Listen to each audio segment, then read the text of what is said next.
In today's video, I'm going to be showing you a week's worth of meal prep in just over 2 hours. This is also the first time I've actually properly done meal prep.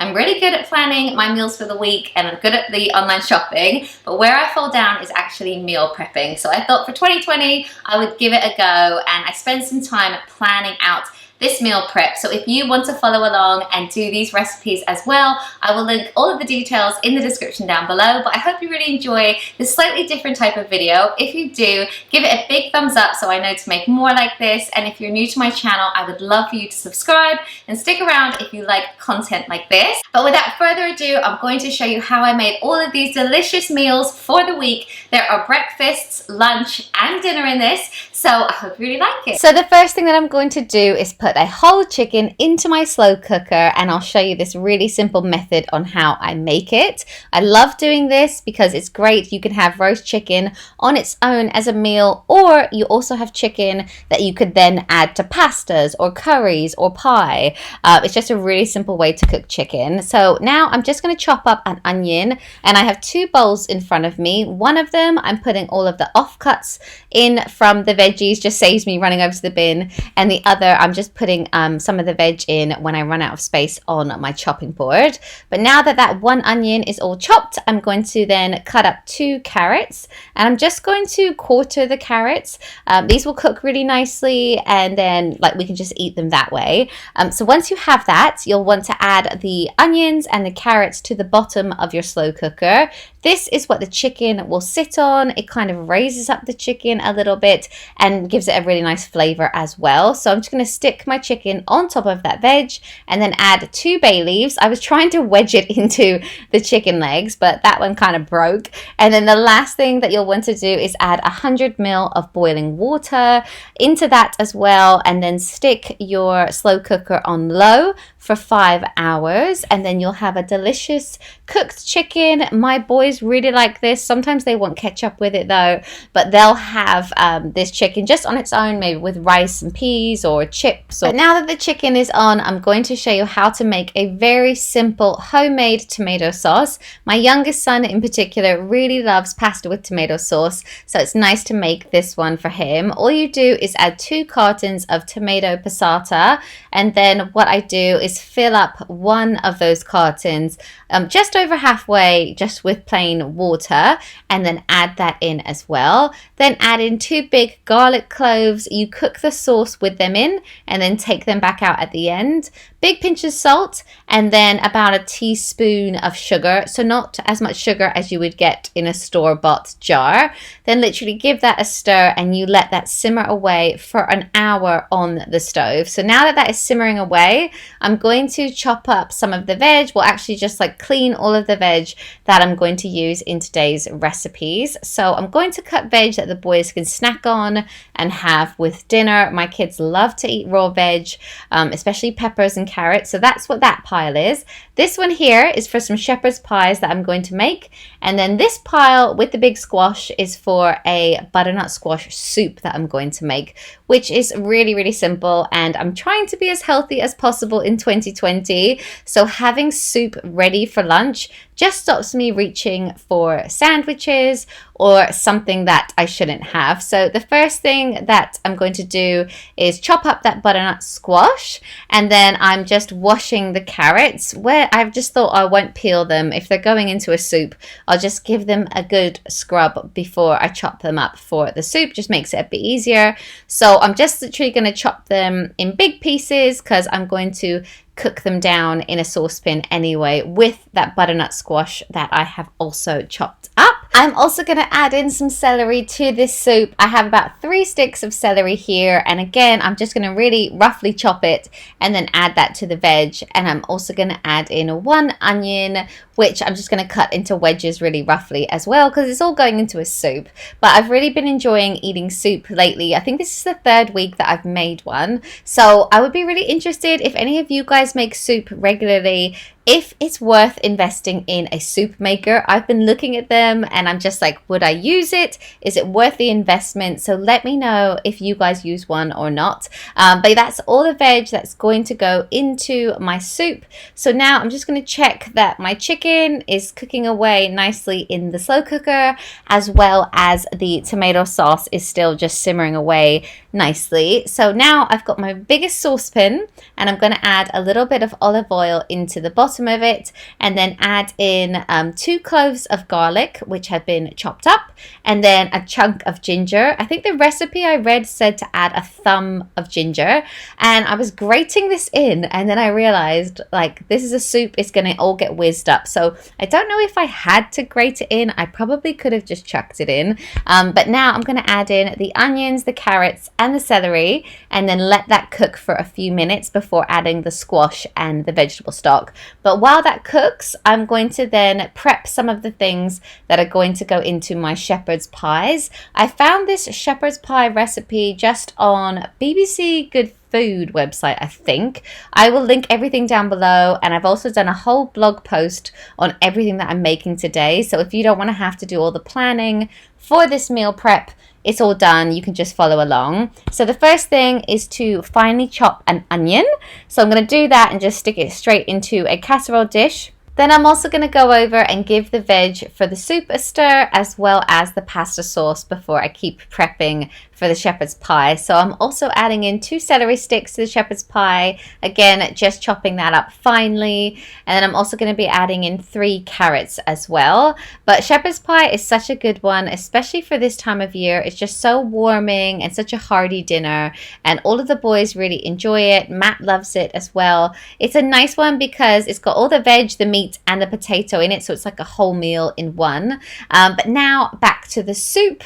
So I'm just going to stir that veg, and once basically the onion's a bit softer, then I'm going to add in the whole butternut squash. I had a huge one, so I'm just going to give that a stir before adding in the vegetable stock, and I'm using about 1 liter of vegetable stock. You basically want to just cover all of the veg so that it is cooking in the stock, and yeah, then all you have to do is literally turn the heat down once it's simmering and leave it to do its thing for half an hour. I added in a tiny bit more water because I just didn't feel like it was covered quite enough, but I'm just going to put the lid on and leave it to do its thing. And now I'm going to get on with the shepherd's pie. So again, taking another huge saucepan, adding in a little bit of olive oil, and then all of the finely chopped veg that I prepped a minute ago. So I'm just going to give that a stir for a few minutes before adding in the lamb mince, and I'm just kind of crumbling this into the pot with the veg, and then I'm going to give it a stir for a few minutes to help it get browned off and to break it up as well. So once it is all looking a bit more brown, I'm then going to add in some Worcestershire sauce. You know I can't say that word still. And then I'm also going to add in some tomato puree, about 3 tablespoons of it. Give that a good stir in, and then you can add your beef stock. And then once the beef stock is in, you can kind of like leave that to simmer for about 40 minutes. Just let all of the flavors cook together. So while that is cooking, like my stove was so busy at this point, but I was feeling really productive. I was like, I'm getting so much done. But now I'm going to chop up the raw veg, which can be stuff that the boys and I can reach for. The boys love to have raw veg with dinner, or if I made a sandwich, I could easily stick this on the side. We also love to have hummus with veg in this house, so it will just save me so much time. Like I won't have to get the cutting boards out and keep chopping up veg all week. So I did a red pepper, I did an orange one, some cucumber, and then some carrots as well. And it is actually the end of the week. I have eaten all of this meal prep now, so I can update you that this is definitely something that I would do again. It really did save me a lot of time. I felt like the kids were eating a bit more veg as well because it was so readily available. I could just stick it on the side of most things, or if they wanted a snack, I could like quickly be like, yep, you can have some veg. So yeah, now that that is all in Tupperware, I'm going to stick that into the fridge. Yeah, and then I think I'm going to give everything a really quick speed clean because it was getting quite messy at this point.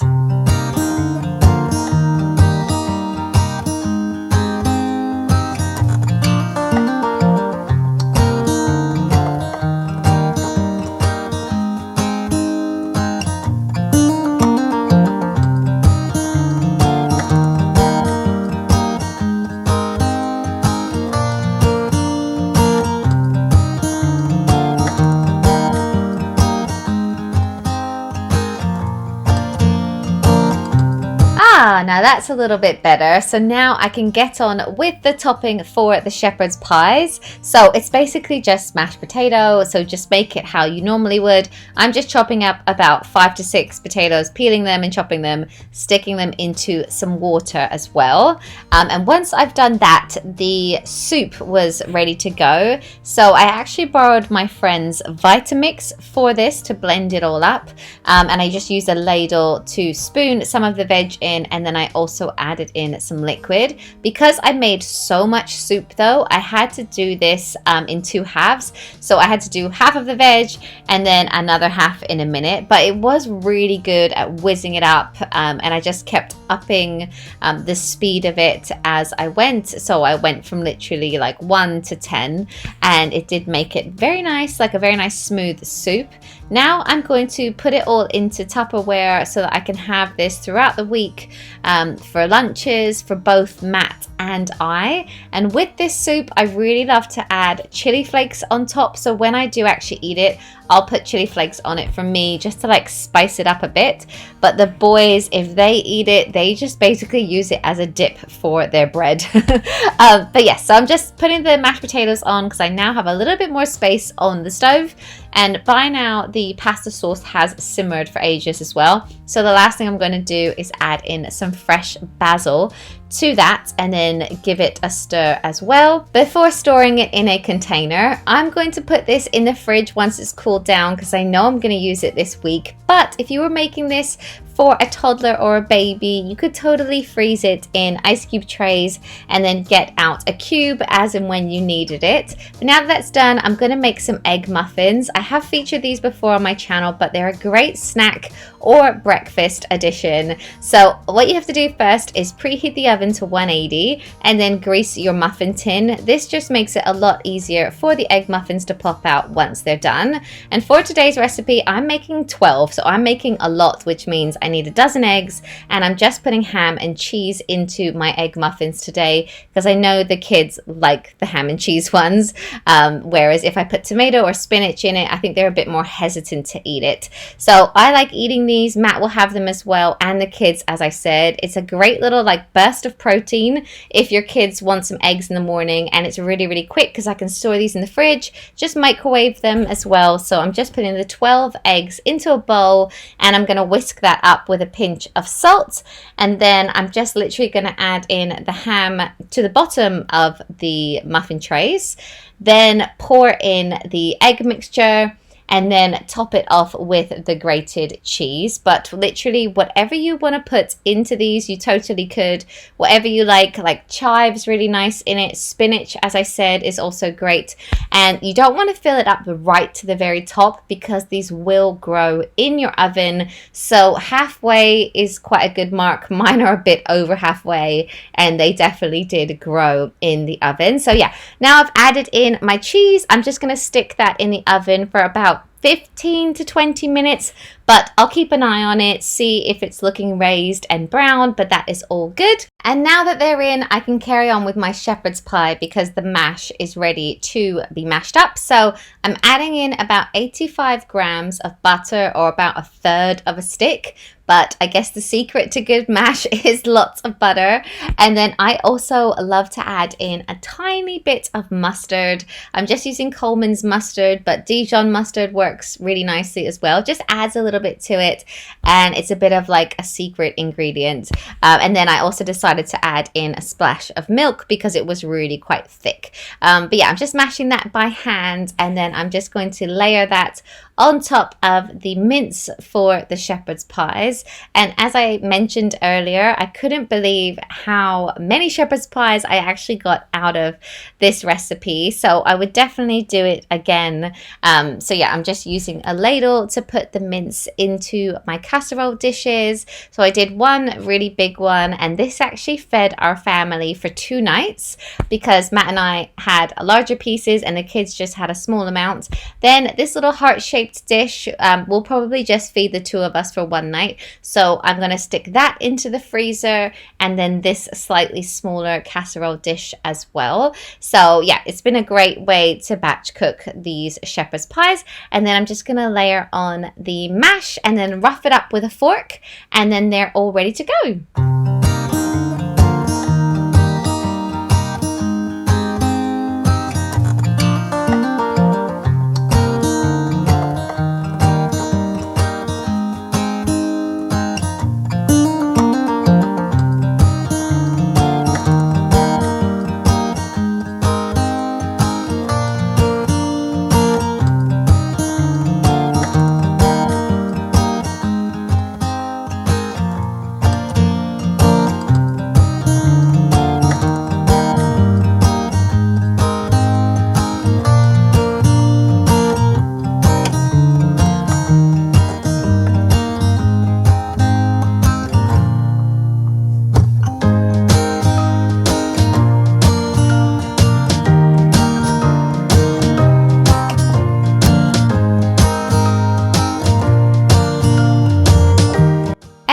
up, I'm going to show you how to make some really simple, healthy granola bars for the kids that are also no bake. So the first step is to chop up some almonds. I just whizzed this up, or you could just buy chopped almonds before, but I just had whole ones on me.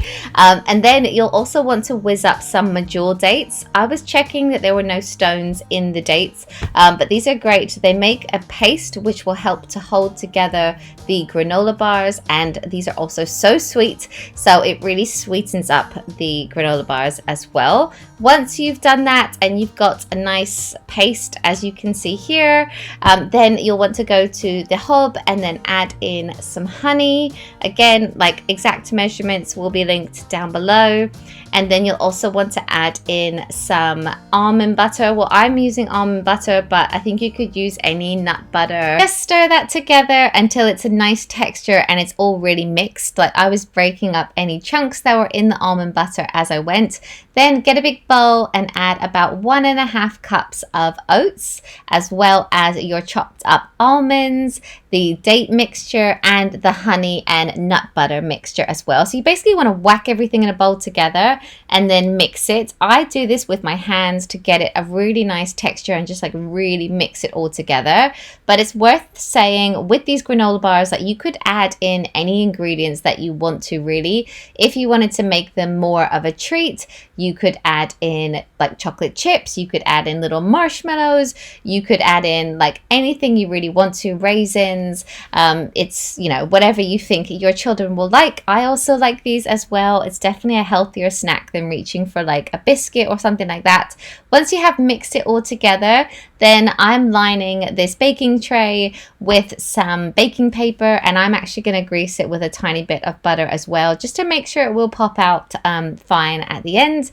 And then you just want to pour your mixture into this tray and then kind of press it down with the back end of a spoon until it is all like quite compact in there, and then you can just stick this into your freezer only for about 15 to 20 minutes until it is quite solid, and then you can cut it into bars and then store it in an airtight container. This is a great snack or breakfast as well. And then I also wanted to show you how I made overnight oats when I was meal prepping. I ate these for 3 mornings last week and I've really enjoyed how quick and easy breakfast has been. I would definitely make this recipe again, and I know there are so many different variations of overnight oats that you could make, so you can get so creative with these. But for today's recipe, I just added in 1/3 cup of oats, 2 big tablespoons of chia seeds, then some cinnamon, which I was just chucking in because I really like cinnamon, and then also a tablespoon of almond butter.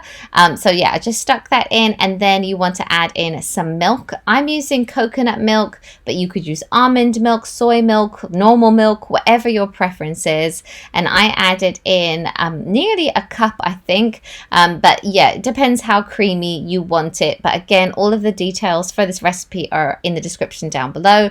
Give that a good mix, and then once you have mixed all of that up, or I know some people just like give it a shake, then I also wanted to add in some blueberries on top, and then I also drizzled on some honey, and then you just stick that into your fridge overnight. And this fed me for 3 mornings, as I said, or it could like be me and Matt's breakfast one morning. But yeah, I actually don't like overnight oats cold, as I discovered the day I had this. So I did heat it up for 1 minute in the microwave, and it was still really delicious. Then the last thing that I wanted to do as part of this meal prep video was chop up some fruit and make a fruit salad for the boys, just to speed up again having fruit readily available, so that I could just serve them some at breakfast or at lunch or as a pudding. So I gave all of the fruit a good wash, and then I added in chopped up green grapes, chopped up purple grapes, blueberries, strawberries, and apples, as well as a big squeeze of lemon to hopefully stop the apples from going too brown. But having had this fruit salad available all week, it did actually make me realize that it saved me so much time, not in just chopping, but also washing up. Obviously, every time I get them some fruit, I'm getting out the chopping board, the knives, chopping everything, washing everything. So this did make it so easy. Like even if your children don't want a big fruit salad, if there is a specific fruit that they really like, that you know they'll eat throughout the course of a week, then you could just chop it all up and have it ready. I love this little apple chopper. I've had it for so many years. It's great when the kids want to take apple as a snack to school, because I can just do that. And then if I don't want to pop it out like that, I can kind of keep it all together with an elastic band, and then they can just take that to school. But I added in 2 apples, and then, as I said, a big squeeze of lemon, and I ended up just mixing it all together with my hands and then covering it with cling film and sticking that into the fridge. And again, I really liked having this fruit ready for me and Matt, or even after a meal. If they were saying that they were still hungry, I was easily like, well, you can have some fruit. And yeah, I've just really this is something I would also do again.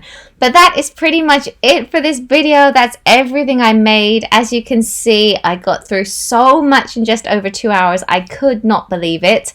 I really loved doing this. So let me know if you liked this video, if you want to see more like this, and if you give it a go, don't forget to tag me or let me know what you think of these recipes. Again, everything is linked in the description down below. So that's it for this video. I really hope you enjoyed it. Let me know what you think in the comments below, and I can't actually believe how much I've got done in just over 2 hours, and I'll see you in the next one. Bye guys!